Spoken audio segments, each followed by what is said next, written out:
अस्सलाम वालेकुम guys, welcome to my YouTube channel. आज की इस वीडियो में हम करेंगे ENG 201 की मिड टर्म की प्रिपरेशन। ठीक है, ऑलमोस्ट 50 MCQs जो हैं वो मैं आपको प्रोवाइड करूँगी आज की इस वीडियो में। ये सारे MCQs वो होंगे जो मोस्ट रिपीटेड होंगे। ठीक है, तो इन तमाम MCQs को आपने अच्छे से प्रिपेयर करना है मिड टर्म के पेपर के लिए जाने से पहले। ठीक है, तो हम स्टार्ट करते हैं MCQs को। बहुत इंपॉर्टेंट MCQs है, मस्ट प्रिपेयर करके जाइएगा। इंशाल्लाह आपका पेपर जो है वो बहुत अच्छा होगा और हेल्पफुल रहेगी आपके लिए ये वीडियो। ठीक है, तो हम स्टार्ट करते हैं। जो सबसे पहला हमारे पास MCQs है वो क्या है कि which one of the following is more effective technical communication. ठीक है, कि बहुत इंपॉर्टेंट MCQs है और बहुत दफ़ा पूछा जाता है कि कौन सी इफ़ेक्टिव कम्युनिकेशन है, सबसे ज़्यादा इफ़ेक्टिव कम्युनिकेशन कौन सी है। ठीक है, तो आपने बताना है कि ओरल कम्युनिकेशन जो है वो सबसे ज़्यादा इम्पॉर्टेंट है, सबसे ज़्यादा अहम है, ये इफ़ेक्टिव है। ठीक है, तो ओरल कम्युनिकेशन आपके पास इसका करेक्ट आंसर होगा। मैं जस्ट जो करेक्ट आंसर होगा उसको ही बोलूँगी। ठीक है, दूसरे जो ऑप्शंस होंगे उनको मैं नहीं बोलूँगी। ठीक है, ताकि वीडियो जो है वो ज़्यादा लेंथी ना हो।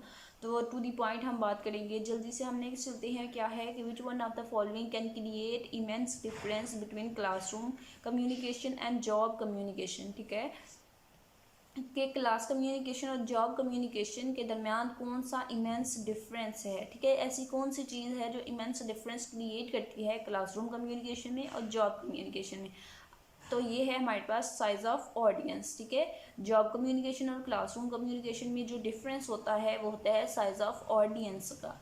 नेक्स्ट वन है कि which one of the following is generally organised by the direct approach and receives a favourable reaction. ठीक है, कि वो कौन सी अप्रोच है, डायरेक्ट अप्रोच है, जिसमें हम क्या करते हैं कि हम मैसेज को ऑर्गेनाइज करते हैं डायरेक्ट अप्रोच से और हमें रिसीव होता है एक फेवरेबल रिएक्शन। ठीक है, तो यकीनन वो गुड न्यूज़ मैसेज होगा जब हम किसी को अच्छी खबर देंगे। ठीक है, तो फिर ही हमें जो है एक फेवरेबल रिएक्शन रिसीव होगा।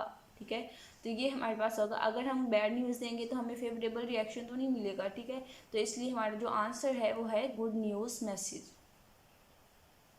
नेक्स्ट वन है कि where can we apply 7 C's। ठीक है, कि हम 7 C's जो हैं उनको कहाँ अप्लाई कर सकते हैं।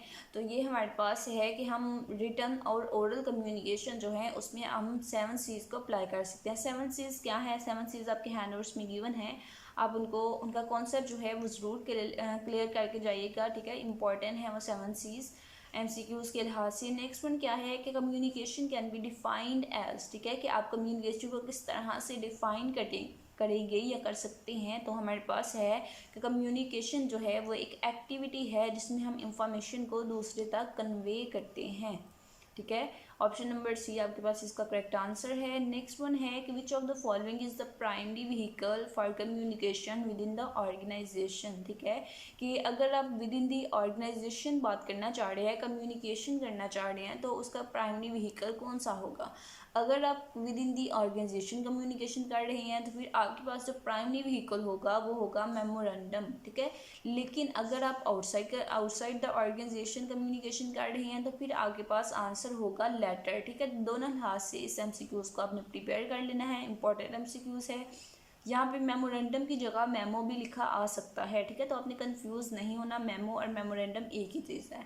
नेक्स्ट वन चलते हैं, विच one of the following should be done when writing recommendation letters. ठीक है, कि जब आप रिकमेंडेशन लेटर्स लिखते हैं तो कौन सी चीज़ जो है वो डन होती है, ये डन होनी चाहिए।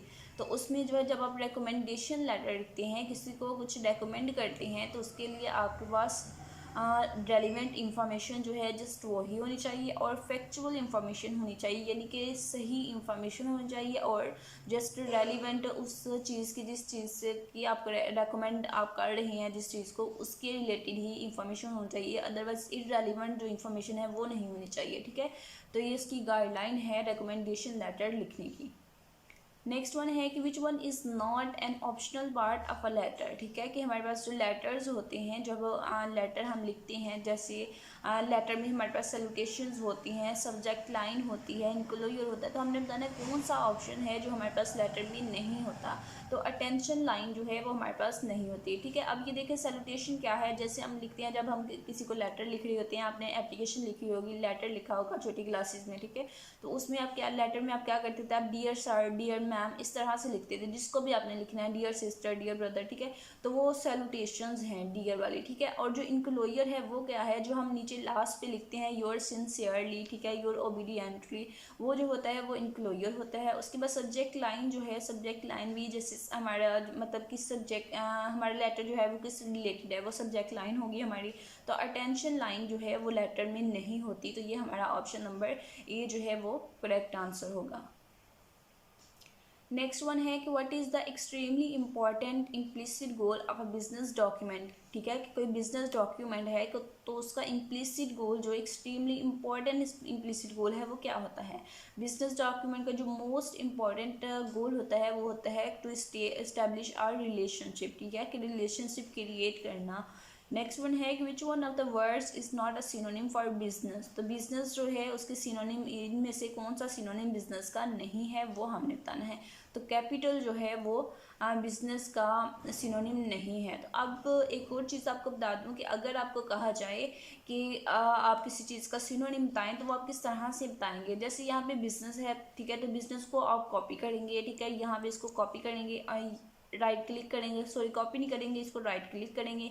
राइट क्लिक करने के बाद आप सिनोनिम में जाएंगे, ठीक है, तो यहाँ पे आपको इसके मीनिंग जो हैं वो मिल जाएंगे। किसी भी वर्ड का आपको सिनोनिम कहा जाए तो आप इस तरह से उसका फाइंड कर सकते हैं, देख सकते हैं वर्ड में आके, तो उसका जो भी सिनोनिम मिलते जुलते वर्ड्स होंगे वो आपके पास उसके सिनोनिम होंगे। तो अब ये देखिए कैपिटल जो है ये इसका सिनोनिम नहीं है बिजनेस का। नेक्स्ट में चलते हैं, which of the following are real but unnamed reader, ठीक है, कि वो कौन से रीडर हैं जो रियल होते हैं लेकिन अननेम्ड होते हैं। तो वो हमारे पास है फैंटोम रीडर। आपके पास हैं उसमें 3 तरह के रीडर्स हैं, complex reader, future reader, phantom reader, ठीक है। तो जो रियल और अननेम्ड होते हैं वो हमारे पास होते हैं phantom readers, option number A.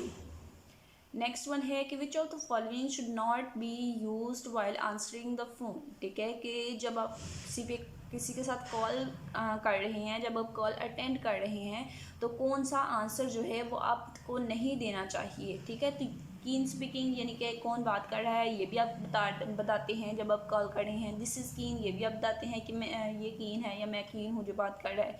Can you hold on ये भी आप कह सकते हैं। लेकिन व्हाट डू यू वांट, ठीक है, जब आप किसी से कॉल पर बात कर रहे हैं तो होते हैं तो आपको इस तरह नहीं कहना चाहिए कि व्हाट डू यू वांट, आप क्या चाहते हैं, ठीक है, तो ये आपको नहीं कहना। नेक्स्ट वन है कि select the statement about the communication process that is not true, ठीक है, हमने बताना है कि कौन सी स्टेटमेंट जो है वो ट्रू नहीं है कम्युनिकेशन प्रोसेस के हवाले से। तो अब ये देखिए कम्युनिकेशन जो है वो बिजनेस का एक वाइटल पार्ट है, ठीक है, और परफॉर्मेंस जो है वो हम जज कर सकते हैं कम्युनिकेशन एबिलिटी से। जितनी अच्छी कम्युनिकेशन एबिलिटी होगी उतनी अच्छी परफॉर्मेंस होगी। उसके बाद कम्युनिकेशन जो है वो ओरल भी हो सकती है, रिटन भी हो सकती है, ठीक है, तो ये भी हमारे पास ट्रू है। तो जो हमारे पास ट्रू नहीं है वो ये है कि your performance in business will not be जज बाय योर कम्युनिकेशन एबिलिटी, ये रॉन्ग है, क्योंकि आपकी जो परफॉर्मेंस है बिजनेस में वो जज की जाती है आपकी कम्युनिकेशन एबिलिटी से। जितनी अच्छी आपकी कम्युनिकेशन एबिलिटी होगी उतना अच्छे से आप परफॉर्मेंस दे सकेंगे, उतना अच्छे से आप लोगों को डील कर सकेंगे, ठीक है। तो ऑप्शन नंबर बी आपके पास इसका करेक्ट और वेरीफाइड आंसर है। नेक्स्ट वन है कि which of the following is the process of drafting your message, ठीक है, कि आपके मैसेज को ड्राफ्ट करने के प्रोसेस को हम क्या कहते हैं, तो उसको हम कहते हैं कंपोजिंग। नेक्स्ट वन है a sentence consist of 2 parts, one is a subject which is the second one, ठीक है, कि हमारे पास एक सेंटेंस है उसमें 2 पार्ट्स हैं, एक सब्जेक्ट है, तो दूसरा क्या होगा, तो दूसरा होगा हमारे पास प्रीडिकेट, ठीक है। फर्स्ट सेंटेंस एक सेंटेंस है उसके 2 पार्ट्स हैं, तो फर्स्ट वाला सब्जेक्ट है, सेकंड जो है वो प्रीडिकेट होगा। बहुत से स्टूडेंट्स के कमेंट्स थे कि मैम ENG-11 की प्रिपरेशन करवाई है तो ENG-201 की भी प्रिपरेशन करवा दें, ठीक है। तो उनके कहने पे ये वीडियो जो है मैंने प्रिपेयर की है, तो वीडियो का आप लोगों ने तमाम स्टूडेंट्स ने कंप्लीट देखना है ताकि इसका अच्छा फीडबैक आए और CS-201 और अदर सब्जेक्ट की भी वीडियोज़ जो हैं वो मैं आप बनाऊँ और आप तक पहुँचाऊँ। तो स्टार्ट करते हैं। नेक्स्ट क्या है कि which of the following gives you an opportunity to get your message across to a sceptical और हॉस्टाइल ऑडियंस, ठीक है, कि इनमें से कौन सा ऑप्शन है, ये कौन सी अप्रोच है जो आपको अपॉर्चुनिटी देती है कि आप हॉस्टाइल ऑडियंस तक अपना मैसेज जो है वो पहुंचा सके। तो वो है हमारे पास इनडायरेक्ट अप्रोच, ठीक है, इनडायरेक्ट अप्रोच। नेक्स्ट वन है कि which of the following you should avoid when writing a claim letter, कि जब आप क्लेम लेटर राइट कर रहे हैं तो आपको कौन सी चीज़ जो है उसको अवॉइड करना चाहिए, उसको नहीं करना चाहिए। ठीक है, तो वो हमारे पास क्या है कि जब आप क्लेम लेटर लिख रहे हैं, क्लेम लेटर क्या होता है, जैसे आपसे कोई गलती होगी, ठीक है, आप क्लेम कर रहे हैं कि हाँ मुझसे हुई, ठीक है, तो इस तरह से क्लेम लेटर है। क्लेम लेटर जब आप लिख रहे हैं तो आपने क्या करना है कि आपने कंप्लेनिंग टोन जो है वो यूज़ नहीं करनी। ठीक है, जब आप कंप्लेन लेटर लिख रहे हैं तो आपने कंप्लेनिंग टोन जो है वो यूज़ नहीं करनी। नेक्स्ट वन है कि if you are writing a persuading message, अगर आप कोई परसुएसिंग मैसेज जो है वो राइट कर रहे हैं तो उसके कॉमन वेज जो हैं, क्रेडिबिलिटी को इस्टेब्लिश करने के कॉमन वेज क्या होंगे। ठीक है, तो यहाँ पे हमारे पास ऑल ऑफ द अबव जो है ये आंसर ट्रू होगा, option number D. Next one है कि when you are writing a routine message, कि जब आप पर रूटीन मैसेज जो है उसको राइट कर रहे हैं तो आपको कौन सी अप्रोच जो है वो यूज़ करनी चाहिए। तो जब आप रूटीन का कोई मैसेज कर रहे हैं, रूटीन का कोई काम है आपका, ठीक है, तो उसमें आप यूज़ करेंगे डायरेक्ट अप्रोच। ठीक है, डायरेक्ट अप्रोच जो है वो आप यूज़ करेंगे। नेक्स्ट वन है कि what is mean by the term connotative, connotative जो टर्म है आपके पास उसका मीनिंग क्या है, ये बहुत इंपॉर्टेंट MCQs है। तो इसका मीनिंग है कि कैनोटेटिव जो है वो रेफर करता है कि एसोसिएशन को, कि सर्टेन वर्ड आर कनेक्टेड। ठीक है, कि सर्टेन वर्ड्स जो हैं वो आपस में कनेक्टेड हैं, इस एसोसिएशन को रेफर करता है कैनोटेटिव। तो इम्पॉर्टेंट MCQs है, जल्दी से इसलिए बता रही हूँ कि ज़्यादा से ज़्यादा हम जो है MCQs कवर कर सके आपके मिड टर्म की प्रिपरेशन के लिए, और वीडियो जो है वो ज़्यादा लेंथी ना हो। नेक्स्ट चलते हैं हम, क्या है कि why comparison is useful for paragraph development. ठीक है, पैराग्राफ डेवलपमेंट के लिए कंपैरिजन जो हैं वो क्यों ज़रूरी हैं, क्यों यूज़फुल हैं, वो हमने बताना है। क्योंकि कंपैरिजन जो हैं वो एम्फसाइज करते हैं सिमिलैरिटीज़ को। ठीक है, कंपैरिजन जो हैं वो एम्फसाइज करती हैं सिमिलैरिटीज़ को, और अगर यहाँ पे होगा कंट्रास्ट, ठीक है, तो कंट्रास्ट जो है वो एम्फसाइज करते हैं डिफरेंसेस को। दोनों लिहाज से आपने इस MCQs को प्रिपेयर कर लेना है कि कंपैरिजन एम्फसाइज करते हैं सिमिलैरिटीज़ को और कंट्रास्ट एम्फसाइज करते हैं डिफरेंसेस को। नेक्स्ट वन है कि which of the following complimentary close is accurate in general letter writing, कि जब आप जनरल लेटर राइट कर रहे हैं तो उसमें कौन सी कॉम्प्लीमेंट्री क्लोज जो है वो ज़्यादा एक्यूरेट होगी, तो उसमें होगी ऑल ऑफ द अबव। ठीक है, योर्स सिंसियरली भी लिख सकते हैं आप, सिंसियरली भी, योर रिस्पेक्टफुली भी, ये सारे आप लिख सकते हैं। ठीक है, लेटर के जब हम क्लोज करते हैं तो लास्ट पे जो हम लिखते हैं, तो ये तमाम है, इट्स मीन का ऑल ऑफ द अबव जो है वो हमारे पास इसका करेक्ट और वेरीफाइड आंसर होगा। नेक्स्ट वन है कि what is the goal of non conventional resume. ठीक है, इसके अलावा ये वीडियो तो आपने करनी है, इसके अलावा आप साथ क्विज़ 1 और क्विज़ 2 जो है उनकी वीडियो को भी प्रिपेयर कर लीजिएगा, ताकि आपके MCQs जो हैं वो अच्छे से हो जाएं। क्योंकि MCQs जो हैं उनका 22 मार्क्स के आपके MCQs होंगे, तो ऑलमोस्ट 70% जो आपका पेपर होगा वो MCQs की बेस पे होगा। तो MCQs की प्रिपरेशन आपने ज़्यादा अच्छे से करनी है। नेक्स्ट वन क्या है कि what is the goal of a non conventional resume. ठीक है, what is the goal of non conventional resume का क्या गोल है, तो वो होता है कि जो मोस्ट इम्पॉर्टेंट इन्फॉर्मेशन है उसको आप फर्स्ट लिखेंगे, सबसे पहले आप मोस्ट इम्पॉर्टेंट इन्फॉर्मेशन जो है वो लिखेंगे।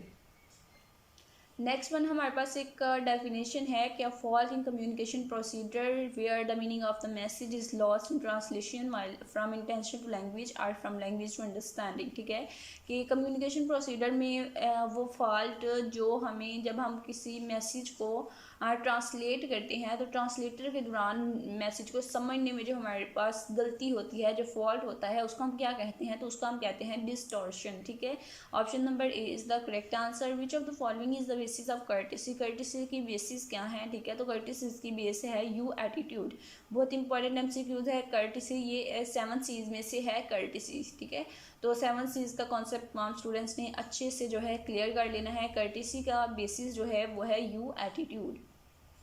नेक्स्ट वन है कि which of the following are an essential component of employment process. ठीक है, एम्प्लॉयमेंट प्रोसेस का इसेंशियल कंपोनेंट क्या है। ठीक है, तो वहाँ हमने बताना है, तो रेफरेंसेस जो हैं वो इसेंशियल कंपोनेंट हैं एम्प्लॉयमेंट प्रोसेस के। नेक्स्ट वन है कि which of the following can be defined as follow, कि हम इनमें से किसको डिफाइन कर सकते हैं कि it is not merely politeness with mechanical इंजर्शन of please, thank you, rather it politeness that grows out of respect and concern for other. ठीक है, कि इनमें से कौन सी स्टेटमेंट जो है वो डिफ़ाइन करती है कि पोलाइटनेस जो है वो ये नहीं है कि जस्ट आप प्लीज़ और थैंक यू के वर्ड्स जो हैं उनको यूज़ कर लें, बल्कि पोलाइटनेस ये है कि आप दूसरों की रिस्पेक्ट करें, आप उनके लिए कंसर्न हों, आप उनके फ़ायदे के लिए करें, ठीक है। तो ये है हमारे पास कर्टेसी, ये चीज़ें जो है ये हमारे पास कर्टेसी में होती हैं। तो कर्टेसी इसका करेक्ट और वेरीफाइड आंसर है। नेक्स्ट वन है कि what strategies should be opted for writing to technicals, ठीक है। टेक्निकेल्स राइट करने के लिए कौन सी स्ट्रैटेजीज आपने अडॉप्ट करनी होती हैं, तो वो है हमारे पास तीनों स्ट्रैटेजीज, यानी कि ऑल ऑफ द अबव जो है वो आपके पास इसका करेक्ट एंड वेरीफाइड आंसर होगा। उसके बाद आल्सो वेरी इंपॉर्टेंट MCQs है कि claim letter is also called, ठीक है। क्लेम लेटर जो है उसका दूसरा नेम क्या है, तो क्लेम लेटर को हम कंप्लेंट लेटर भी कहते हैं। ऑप्शन नंबर डी जो है हमारे पास करेक्ट आंसर है। उसके बाद है कि which of the following use salutation, salutations जो हैं वो हम किस में यूज़ करते हैं। सैल्यूटेशंस क्या है, मैंने आपको ऊपर भी बताया था। सैल्यूटेशन जैसे हम लिखते हैं dear mother, dear father, dear sir, ठीक है, तो वो हम किस में लिखते हैं, हम लेटर में लिखते हैं। तो यहाँ पे हम बताएंगे कि लेटर्स में सैल्यूटेशंस जो हैं वो यूज़ होती हैं। उसके बाद है कि which of the following is used in a letter to emphasise a point or to include a brief personal message, ठीक है, कि वो कौन सी चीज़ है जो एम्फसाइज करती है लेटर में किसी पॉइंट को, या फिर ब्रीफ पर्सनल मैसेज जो है उसको इंक्लूड करती है, तो वो हमारे पास होते हैं एंड नोट्स, ठीक है। एंड नोट्स जो हैं वो ये काम करते हैं। नेक्स्ट वन है कि letters are usually just one page, it consist of 3 section. Letter जो होते हैं यूजुअली एक पेज के होते हैं और उनमें 3 सेक्शंस होते हैं। वो कौन से 3 सेक्शंस होते हैं वो हमने बताना है। हमारे पास 3 सेक्शंस हैं कि सबसे पहले फ्रंट मैटर होता है, फिर उसकी बॉडी होती है और फिर एंड मैटर होता है, ठीक है। इंपॉर्टेंट MCQs है ये भी। नेक्स्ट वन जो है ये भी इंपॉर्टेंट MCQs है। Which of the following is achieved through a balance between precise language and familiar language, ठीक है, कि अगर आप प्रिसाइज लैंग्वेज और फेमिलियर लैंग्वेज दोनों के दरमियान बैलेंस रखेंगे तो आप इस चीज़ को अचीव कर सकते हैं, आप क्लैरिटी को अचीव कर सकते हैं, ज़्यादा अच्छे से आप जो है अपना मैसेज कन्वे कर सकते हैं क्लियर तरीके से। तो क्लैरिटी जो है वो आपका करेक्ट और वेरीफाइड आंसर है। नेक्स्ट वन है कि which of the following are included in functional words, ठीक है, कि इनमें से कौन सी चीज़ें जो हैं वो फंक्शनल वर्ड्स में इंक्लूड हैं, तो वो हमारे पास है कंजक्शंस, प्रीपोजिशंस, आर्टिकल्स और प्रोनाउंस, ये फंक्शनल वर्ड्स में इंक्लूड हैं। नेक्स्ट वन है कि which of the following is best when you want immediate feedback, कि जब आपको इमीडिएट फीडबैक चाहिए होता है तो कौन सी अप्रोच जो है वो बेस्ट है, कौन सा मीडियम जो है वो बेस्ट है। तो यहाँ पे ओरल मीडियम जो है वो बेस्ट होता है जब हमें इमीडिएट फीडबैक चाहिए होता है, ठीक है। तो रिटन में क्या है कि रिटन में कोई लिखेगा फिर फीडबैक देगा, ठीक है, तो ये थोड़ा इमीडिएट नहीं होता, ठीक है। इलेक्ट्रॉनिक जो है ये भी इतना इमीडिएट नहीं होता। तो जो ज़्यादा इमीडिएट होता है, अगर हमें स्पीड से चाहिए होगा फिर इलेक्ट्रॉनिक होगा, क्योंकि इलेक्ट्रॉनिक की स्पीड ज़्यादा होगी, ठीक है। और अगर हमें इमीडिएट फीडबैक चाहिए होगा फिर हमारे पास ओरल मीडियम आएगा। जैसे मैं आपसे बात कर रही हूँ, ठीक है, आपको बता रही हूँ, तो आप यहाँ पे मुझे इमीडिएट फीडबैक चाहिए होगा तो आप इमीडिएटली जो है ओरल मीडियम से मुझे फीडबैक देंगे। तो ये है हमारे पास ओरल मीडियम जिसमें हम इमीडिएट फीडबैक देते हैं। ऑप्शन नंबर ए जो है वो हमारे पास इसका करेक्ट एंड वेरीफाइड आंसर है। नेक्स्ट वन है कि which of the following is best when you don't need immediate feedback but you do need speed, ठीक है, कि जब आपको इमीडिएट फीडबैक नहीं चाहिए होता लेकिन आपको स्पीड चाहिए होती है, ठीक है, जल्दी से अपना फीडबैक चाहिए होता है, तो वो हमारे पास होता है इलेक्ट्रॉनिक मीडियम में। नेक्स्ट वन है which of the following aims at gathering specific information, specific information gather करने का एम क्या है, तो वो है लेटर ऑफ इंक्वायरी। तो बहुत इंपॉर्टेंट MCQs है ये भी कि स्पेसिफिक इंफॉर्मेशन को गैदर करने का एम क्या होता है, लेटर ऑफ इंक्वायरी, ठीक है। जब किसी के अबाउट इंक्वायरी की जाती है तो उसकी स्पेसिफिक इंफॉर्मेशन जो है वो गैदर की जाती है। नेक्स्ट वन क्या है कि which of the following suggest the following statement, कौन सी स्टेटमेंट जो है वो सजेस्ट कर रही है इनमें से, first group the ideas and then put them in sequence, ठीक है। तो ये हमारे पास ऑर्गेनाइजिंग में होता है कि जब हम मैसेज को ऑर्गेनाइज कर रहे होते हैं तो हम क्या करते हैं कि सबसे पहले हम आइडियाज़ को ग्रुप करते हैं और फिर उनको एक सीक्वेंस में ऑर्गेनाइज करते हैं। तो ऑर्गेनाइजिंग अ मैसेज आपके पास इसका करेक्ट एंड वेरीफाइड आंसर होगा। नेक्स्ट वन है कि विच फ्रेज इज़ करेक्ट, ठीक है, हमने बताना है कि कौन सी फ्रेज जो है वो करेक्ट है। फ्रेजेस क्या हैं कि व्हेन, वेयर, यू, बर्न, ये हमारे पास हैं, ठीक है। तो इसके जो करेक्ट फ्रेज है वो हमारे पास होगी ऑप्शन नंबर ए, ठीक है। इसका मतलब क्या है कि ठीक है, वैसे तो इनका मीनिंग सेम ही लग रहा है लेकिन लिखने में चेंज है, ठीक है। तो आप इस तरह से पूछेंगे व्हेन वर यू बर्न, ठीक है। व्हेन यू आर भी नहीं आप कहेंगे, व्हेन आर यू, और ये सारे नहीं यूज़ करेंगे क्योंकि ये प्रेजेंट के हैं, ठीक है। तो ये आप सेंटेंसेस यूज़ नहीं करेंगे कि आपने पूछना है कि कोई आप कब पैदा हुए थे, ठीक है। तो ये पास्ट की बात है, हुए थे, ठीक है। तो आप यहाँ पे वर्ड लगाएंगे, इट्स मीन कि ये हमारा करेक्ट आंसर होगा व्हेन वर यू बर्न, ठीक है। नेक्स्ट वन क्या है, how many steps are essential for successful oral statement, ठीक है। अगर आप सक्सेसफुल ओरल स्टेटमेंट जो है वो देना चाहते हैं तो उसके लिए आपके पास कितने इसेंशियल स्टेप्स हैं जिनको आपने फॉलो करना है, तो वो है हमारे पास 7 स्टेप्स। नेक्स्ट वन है कि सॉरी ऊपर चला गया, डेनोटेटिव, ये भी इंपॉर्टेंट एमसीक्यूज है। What is mean by term denotative, connotative और डेनोटेटिव दोनों आपने अच्छे से याद करने हैं। डेनोटेटिव क्या है कि it refers to the literal meaning of a word, ठीक है। डेनोटेटिव जो है वो रेफर करता है किसी वर्ड के लिटरल मीनिंग को। उसके बाद नेक्स्ट है which of the following factors enable you to evaluate the effectiveness of your message, कि वो कौन सा फैक्टर है जो इवेलुएट करता है, जो आपको बताता है कि आपका मैसेज जो है उसकी उसमें कितनी इफेक्टिवनेस है, ठीक है। कितना अच्छे से अपना मैसेज जो है आपने कन्वे किया है किसी दूसरे तक, तो वो हमें बताता है फीडबैक, ठीक है। जिस तरह से मैं आपके साथ ये वीडियो जो है शेयर कर रही हूँ, आपको वीडियो प्रोवाइड कर रही हूँ, तो आप वीडियो का ये वीडियो जो है ये आपके लिए एक मैसेज है, ठीक है। तो इस मैसेज का जो मैसेज की जो इफेक्टिवनेस है, वीडियो की जो इफेक्टिवनेस है, वो मुझे कैसे पता चलेगी, फीडबैक से पता चलेगी, जो आप कमेंट में बताएंगे, वीडियो को लाइक करेंगे तो वो आपका फीडबैक होगा। नेक्स्ट वन चलते हैं, वो क्या है कि if your message is specific, definite and vivid, ठीक है। अगर आपका मैसेज जो है वो स्पेसिफिक है, डेफिनाइट है, विविड है, which of the following principle has been applied, ठीक है। तो ये एमसीक्यूज जो है ये भी बहुत इंपॉर्टेंट है, तमाम स्टूडेंट्स ने करना है। तो ये हमारे पास करेक्टनेस में होता है कि कंक्रीटनेस में हमारे पास क्या होता है कि स्पेसिफिक मैसेज जो है वो स्पेसिफिक होता है, डेफिनाइट होता है और विविड होता है। तो कंक्रीटनेस जो है ये सारे जो है ये 7 C's में से हैं। तो 7 C's का आपने कॉन्सेप्ट जो है वो क्लियर करना है। नेक्स्ट हमारे पास कर्टिसी है, ये भी 7 C's में से है, तो इसका ऑल ऑफ द अबव जो है वो आंसर करेक्ट होगा। उसके बाद है कि विच 3 types of reader usually exist, ठीक है। यूजुअली आपके पास कितने टाइप्स के रीडर होते हैं, तो आपके हैंडआउट्स में 3 टाइप्स के रीडर गिवन है, फैंटोम रीडर, फ्यूचर रीडर और कॉम्प्लेक्स रीडर। ये भी इंपॉर्टेंट एमसीक्यूज है कि 3 तरह के रीडर होते हैं, phantom reader, future reader and complex reader. Next one है कि वाई इंपॉर्टेंट ऑब्जर्वेशन, सजेशंस और ऑब्जेक्शंस शुड बी रिटन, ठीक है। कि जो इंपॉर्टेंट ऑब्जर्वेशन, सजेशन या फिर ऑब्जेक्शंस होते हैं आप उनको क्यों लिखते हैं, आप उनको इसलिए लिखते हैं ताकि एक परमानेंट रिकॉर्ड जो है वो आपके पास क्रिएट हो जाए, ठीक है। आप उसका रिकॉर्ड जो है वो क्रिएट करते हैं, इसलिए हम उनको राइट करते हैं। नेक्स्ट वन है कि based language that might offend the audience is based on, ठीक है। बेस्ड लैंग्वेज जो है वो बेस होती है कल्चर बेस पे और जेंडर बेस पे। नेक्स्ट वन क्या है कि which question is use to ask about residential status, ये भी इंपॉर्टेंट है कि आपने किसी का रेजिडेंशियल स्टेटस पूछना है तो आप उसके लिए क्या क्वेश्चन करेंगे वो हमें बताना है, ठीक है। तो वेयर आर यू फ्रॉम, जब हम किसी से पूछते हैं कि तुम्हारा एड्रेस क्या है, तुम कहाँ रहते हो, ठीक है, तो तुम्हारा रेजिडेंशियल स्टेटस क्या है, तो हम पूछते हैं वेयर आर यू फ्रॉम, कि आप कहाँ से हैं, ठीक है। तो ऑप्शन नंबर बी जो है वो आपके पास इसका करेक्ट एंड वेरीफाइड आंसर होगा। उसके बाद नेक्स्ट है what is the last thing you need to do before you get ready to distribute your document, कि जब आप अपने डॉक्यूमेंट को डिस्ट्रीब्यूट कर रहे हैं तो उसके जो लिए जो इम्पोर्टेंट चीज़ है डिस्ट्रीब्यूट करने से पहले वो क्या है, वो है प्रूफ रीडिंग, जिसमें आप अगेन जो है डॉक्यूमेंट को चेक करते हैं कोई एरर तो नहीं है, कोई मिस्टेक तो नहीं है, ठीक है। ये सारी हमारे पास क्या होती है प्रूफ रीडिंग में।